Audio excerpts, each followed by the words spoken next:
No puede afirmarse rotundamente que los ovnis fueran los responsables del apagón. Sin embargo, todo parece indicarlo. Vamos a ver si no las piezas de que disponemos y si encajan unas con otras. Primero, el apagón dura exactamente 12 horas, ni un minuto más ni un minuto menos, desde las 5:28 de la tarde hasta las 5:28 de la madrugada.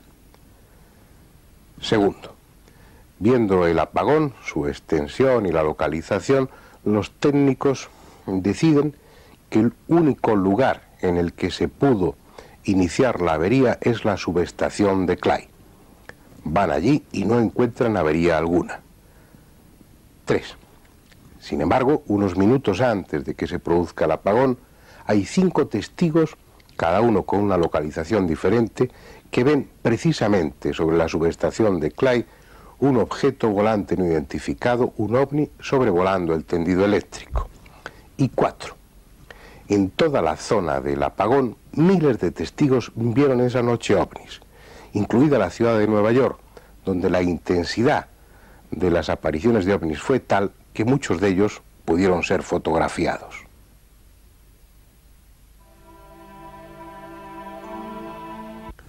Fueran o no los responsables del célebre apagón, lo cierto es que los ovnis fueron los auténticos protagonistas de esa jornada, porque estuvieron en todos los lugares y en todos los momentos más importantes.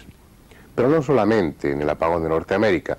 Durante esas semanas de noviembre y diciembre de 1965, muchas ciudades del mundo, desde Finlandia hasta Argentina, sufrieron averías eléctricas igualmente extensas e igualmente inexplicables, que también se caracterizaron por la presencia descarada de los ovnis. Si fue algo intencionado o simplemente accidental, nadie puede ya saberlo. Pero en cualquier caso, se trata de fenómenos que se relacionan con el bien conocido efecto electromagnético producido por la proximidad de un ovni. Algo que induce a pensar en ellos como máquinas y no como alucinaciones. Máquinas prodigiosas, desconcertantes, pero tan materiales y tangibles como cualquiera de nuestros aviones. En los centros de seguimiento y control aéreo lo saben bien. Esas naves de origen desconocido, tan ajenas a nuestra técnica y que, según muchos, proceden de lejanos rincones del universo, han dejado sobre las pantallas de radar sus inquietantes huellas. En la mayoría de los casos en que aviones civiles o militares se han encontrado cerca de un ovni, hay que añadir al testimonio de las tripulaciones el otro testimonio frío y objetivo de las pantallas de radar, donde el objeto volante no identificado ha dibujado su trayectoria. No son imágenes holográficas ni fantasmas fabricados por el inconsciente colectivo, como sugieren algunos. Son, al menos en la mayoría de los casos, máquinas.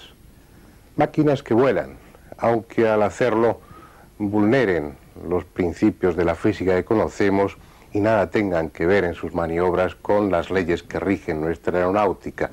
Son máquinas y como tales responden a unas formas y a unas líneas.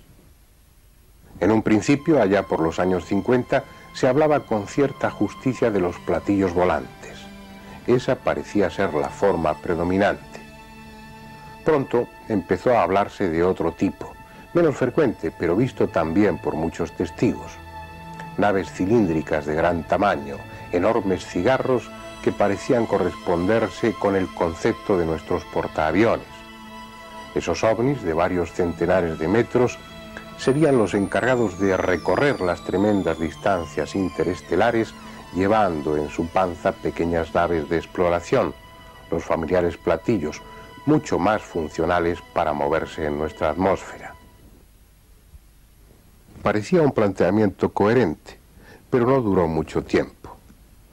Pronto había ya muchos testimonios que empezaban a referirse a ovnis con otras formas diferentes, y en tal cantidad que los investigadores, que en un principio se mostraban escépticos, finalmente tuvieron que admitir que junto a ovnis con forma de platillo y ovnis con forma cilíndrica, había otros con forma triangular, con forma esférica, con forma ovoide, con forma prismática y en general casi con cualquier forma imaginable. A los testimonios se fueron sumando las pruebas fotográficas y el tema de la clasificación se hizo cada vez más difícil para los ufólogos, porque además de las diferentes formas se añadieron detalles accesorios: ventanas, antenas, cúpulas, colores. No hay razones para negar a los ovnis la posibilidad de adoptar cualquier forma. Su medio de propulsión no requiere que tengan líneas aerodinámicas. El problema está en que esa diversidad de formas parece señalar múltiples orígenes. No se trataría de naves que llegan hasta aquí desde un lejano planeta, sino desde centenares de ellos en los más diversos puntos de la galaxia, lo que para los escépticos no es ya improbable, sino imposible. Sin embargo, los hechos son así, y si bien se mira, tan difícil es que lleguen hasta aquí desde un lugar que desde 100 lugares diferentes. Tan difícil o tan fácil. Al fin y al cabo, el número de posibles planetas habitados es tan descomunal que puede haber en esta galaxia, en nuestra galaxia, 1 millón de planetas habitados por una civilización con un buen nivel técnico. Además, debe haber otra forma de recorrer el universo, puesto que nos están visitando.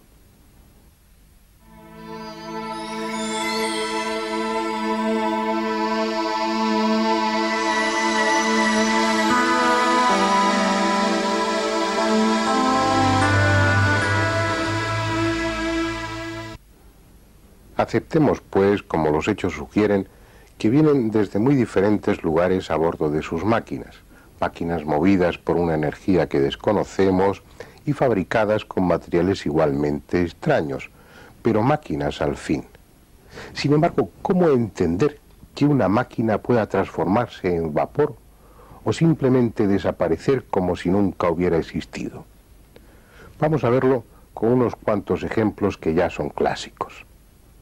Esta secuencia fotográfica es la de Rex Eflin, un inspector de carreteras que estuvo muy cerca de un ovni el 3 de agosto de 1965 en Santa Ana, California.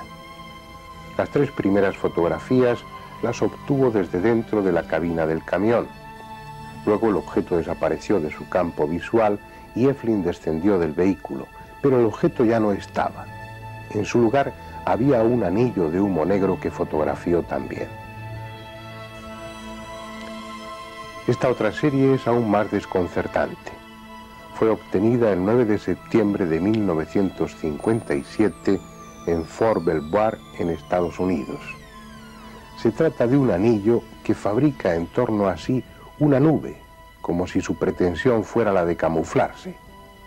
Al cabo de unos minutos, la transformación se había completado y la falsa nube ascendió hasta unirse a las nubes normales y confundirse con ellas. Si a estos 2 casos unimos otros muchos testimonios en los que se describen nubes solitarias de formas sospechosas que iban a buena velocidad, dejando incluso una tenue estela, o se movían en dirección contraria al viento, o al revés, se mantenían inmóviles mientras el resto de las nubes se desplazaban, podría concluirse en que entre las muchas capacidades de los ovnis está la de tomar la apariencia de una nube.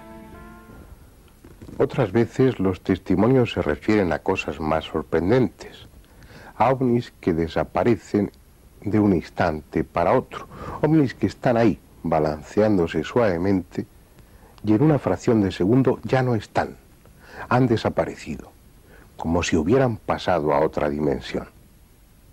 Y es eso lo que quizás explique cómo recorren las inmensas distancias del universo, prescindiendo del espacio y del tiempo, atravesándolos limpiamente.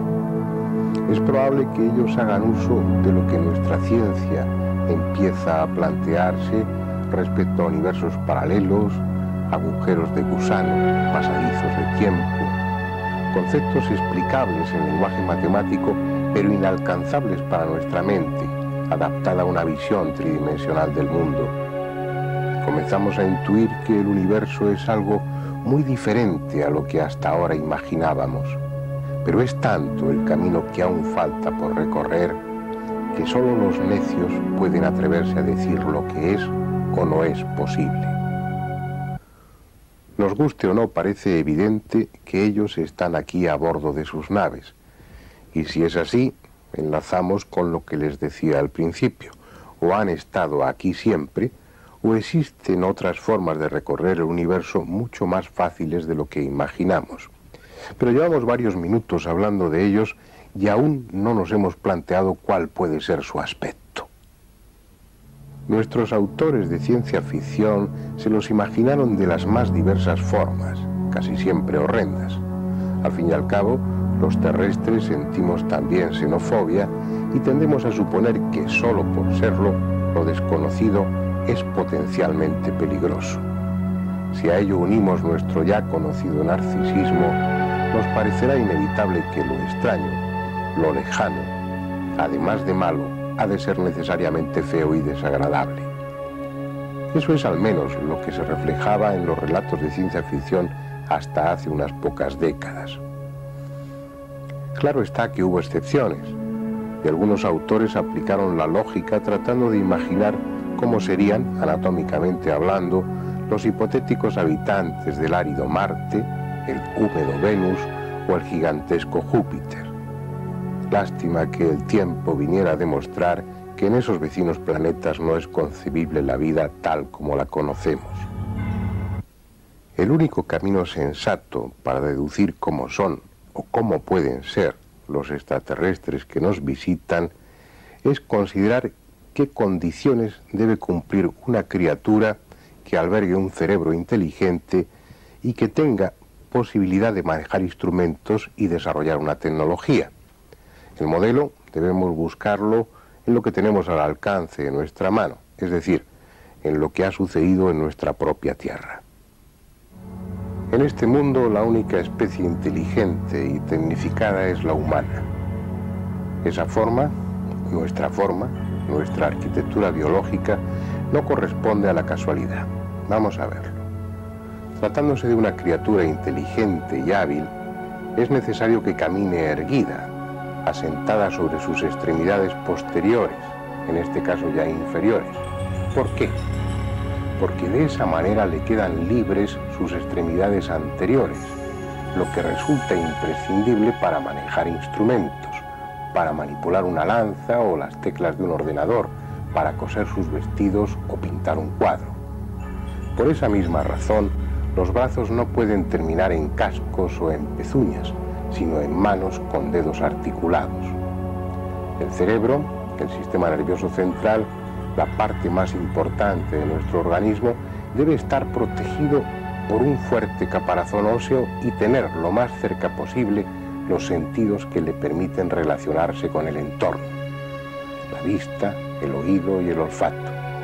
Si además la cabeza está allá arriba, su posición resulta óptima para tener información de cuanto nos rodea.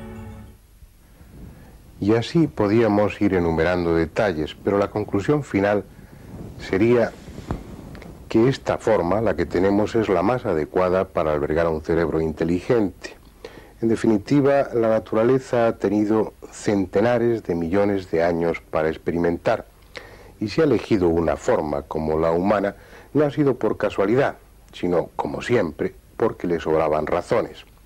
Así pues, sean con manos de 5, 4 o 6 dedos, más altos o más bajos, con más peso